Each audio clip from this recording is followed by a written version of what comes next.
खून की प्यास पार्ट 2। और उसके बाद वो जंगल एक बार फिर से सुमन की चीखों से गूंज उठा। लेकिन आज की रात सुमन की चीखों को सुनने वाला वहां पर कोई भी नहीं था। अगर वहां पर कोई मौजूद था तो बस हरिया, जो कि अब एक भेड़िए में बदल चुका था। सुमन के बालों को पकड़कर घसीटते हुए वो जंगल के बीचों बीच एक जगह पर ले जा रहा था। अगली सुबह गांव में। अरे भाई, पता नहीं क्या बात है, अपने गांव का हरिया किसान और उसकी पत्नी सुमन दोनों गायब हैं। दोनों का कोई अता पता नहीं। अरे कैसी बातें कर रहे हो भाई, ये कब हुआ है? अरे पूरे गांव में खबर फैली पड़ी है। कल रात को दोनों खेत की तरफ जा रहे थे, लेकिन लौटकर आए ही नहीं। तो हो सकता है अपने खेत पर होंगे। पूरा गांव ढूंढ कर आया है भाई। जानते हो क्या मिला वहां पर? क्या हुआ भाई? क्या मिला? बताओ हमें, क्या मिला? अरे हरिया की पत्नी सुमन के कपड़े पड़े हुए थे। शरीर का एक एक कपड़ा फटा हुआ झोपड़ी के बाहर पड़ा था, लेकिन दोनों पति पत्नी का कोई पता ठिकाना नहीं था। अरे भाई, लेकिन उसका जो दोस्त है ना रामू किसान, उससे पता करके आते हैं ना। अब तक तो दोनों साथ ही खेत पर जाया करते थे। हाँ, हमें उसके घर जाना चाहिए भाई। चलो चलो वहाँ चलते हैं, चलो। वो सारे लोग रामू के घर पर पहुंचते हैं। रामू अपने घर के बाहर बैठकर हुक्का पी रहा था। आज सारे के सारे लोग टोली बनाकर मेरे घर क्यों आ रहे हैं? क्या कोई मर गया क्या भाई? अरे कैसी बातें कर रहे हो? तुम्हारा सबसे अच्छा दोस्त हरिया और उसकी पत्नी गायब है और तुम यहाँ बैठकर हुक्का पिए जा रहे हो हैं? रामू ने अजीब सी नजरों से उन सब गांव वालों की तरफ देखा, जिसकी वजह से वो लोग एक बार के लिए डर गए। गायब है? अरे गायब नहीं है, मुक्ति मिल गई है।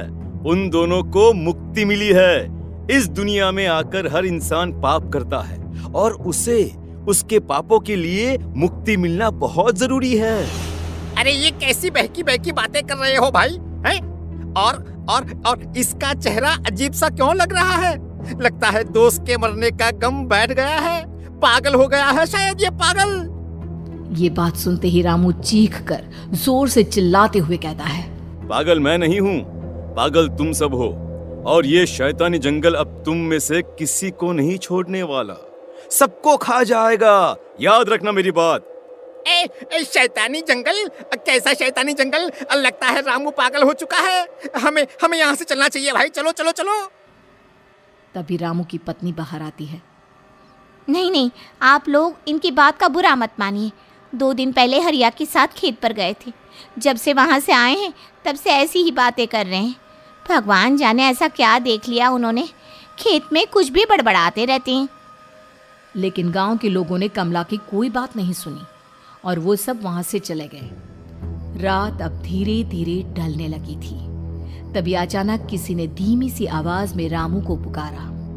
रामू, आ जाओ, मैं तुम्हारा इंतजार कर रहा हूँ। और सुनो, अपनी पत्नी को साथ लेकर आना, नहीं तो काम अधूरा रह जाएगा। ये आवाज सुनते ही रामू के चेहरे पर शैतानी मुस्कुराहट आ जाती है। वो धीमे कदमों से अपने घर के अंदर आता है। क्या हुआ? तबीयत ठीक है ना अब आपकी? मैं तुझे अपने साथ खेत पर ले जाने आया हूँ, चल। मैं तुम्हारे साथ कहीं नहीं जाने वाली। मुन्ना गहरी नींद में सो रहा है और उसे अकेला छोड़कर मैं तुम्हारे साथ खेत पर नहीं आ सकती। वैसे भी तुम्हारे उन खेतों में भगवान जाने कौन सा राक्षस घूम रहा है, मुझे तो डर लगता है। रामू गुस्से में दांत पीसता अपनी झोपड़ी से बाहर आ जाता है और कमला गहरी नींद में अपने बच्चे के साथ सो जाती है। तभी अचानक रात को रामू की झोपड़ी के ऊपर एक साया वही गाना गुनगुनाते हुए घूमने लगता है जो हरिया के मोबाइल में बजा करता था। मैं मौत मौत जो पसरी है चारों ओर, जो आएगी कहीं से भी निगल जाएगी सबको। मैं मौत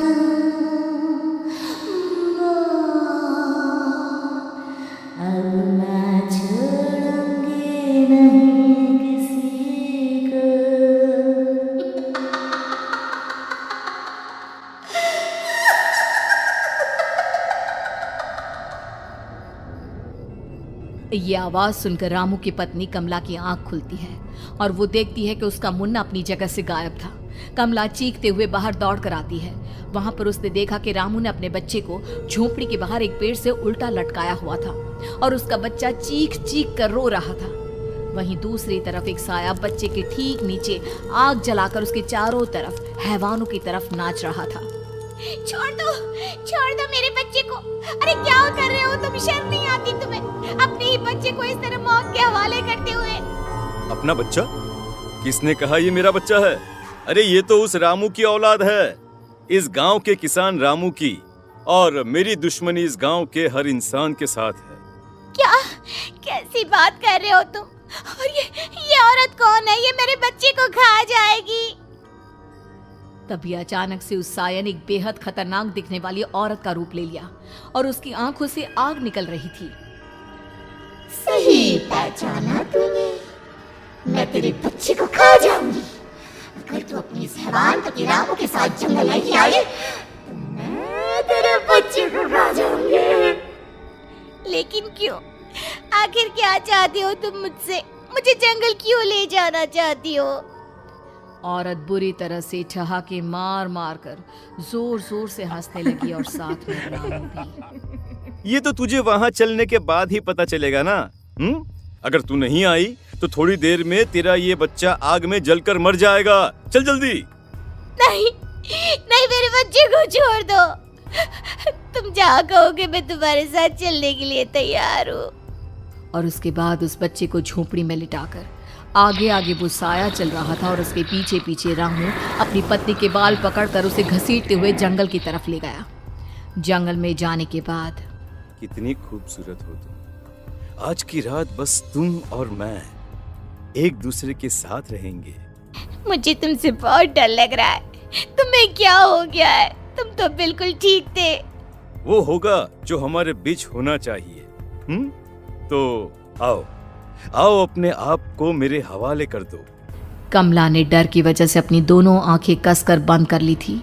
रामू ने बुरी तरह से चीख कर कमला से कहा, आंखें खोलो अपनी और मेरी तरफ देखो। कमला ने जैसे ही अपनी आंखें खोली उसने देखा कि रामू एक खतरनाक खूनी हैवान में बदल चुका था। कौन हो तुम? जाने दो मुझे। क्या चाहते हो मुझसे?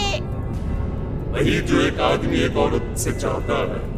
मैं तुम्हारा पति रामू नहीं बल्कि इस जंगल का एक भेड़िया हूँ और आज की रात तुम्हारे खून से अपनी प्यास बुझा जाऊं। और उसके बाद वो जंगल कमला की दर्दनाक चीखों से गूंज उठा। अगली सुबह कमला के कपड़े भी जंगल में उसी तरह पाए गए जैसे कि सुमन के पाए गए थे। इस घटना के बाद पूरे गांव में दहशत का माहौल था। अपने माँ बाप की मौत और गांव में हो रहे इस तरह की घटनाओं की खबर सुनकर किशन शहर से गांव लौट आया था। अपने माँ बाप की बेदर्द मौत की वजह से वो बहुत परेशान था।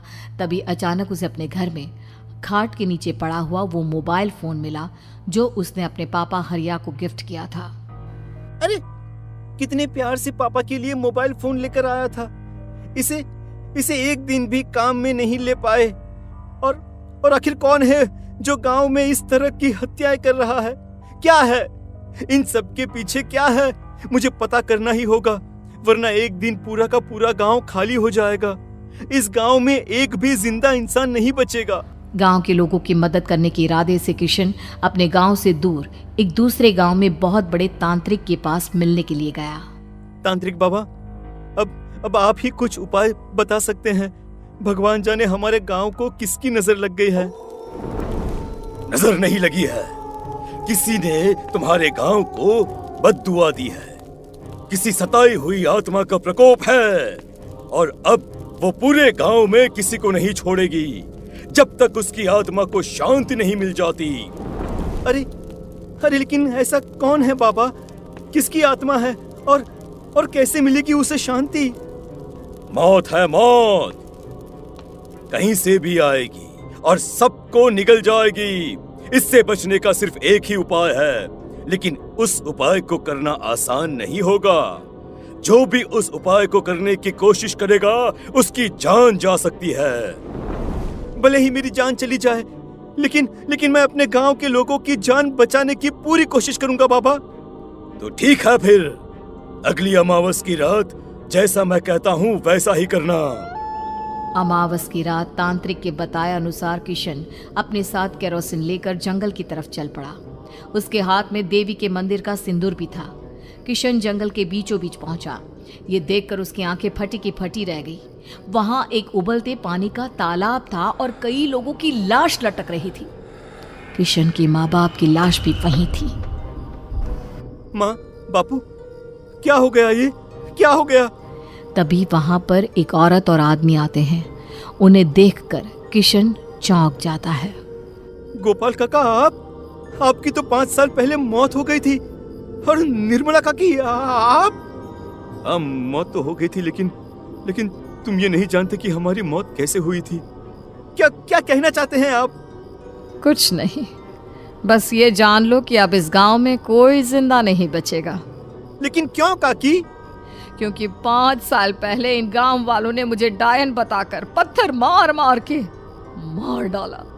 मेरी कोई गलती नहीं थी। गांव का एक बच्चा क्या लापता हुआ, सारा इल्जाम मेरी पत्नी पे डाल दिया।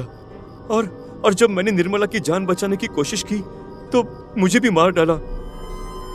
आपके साथ ये बहुत गलत हुआ काकी, लेकिन आप जो कर रहे हैं वो भी सही नहीं है ना? तुम यहाँ से चले जाओ वरना तुम भी नहीं बचोगे।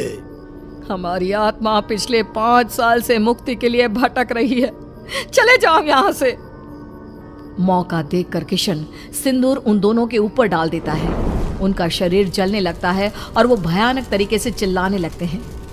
अगले ही पल किशन उनके ऊपर केरोसिन डाल देता है और वो दोनों जल जाते हैं। किशन अपने माँ बाप और दूसरी लाशों का अंतिम संस्कार करवाता है और अपने घर लौट आता है। लेकिन वो अभी भी इस बात से अनजान है कि मोबाइल अभी भी बज रहा था। मैं मौत हूँ।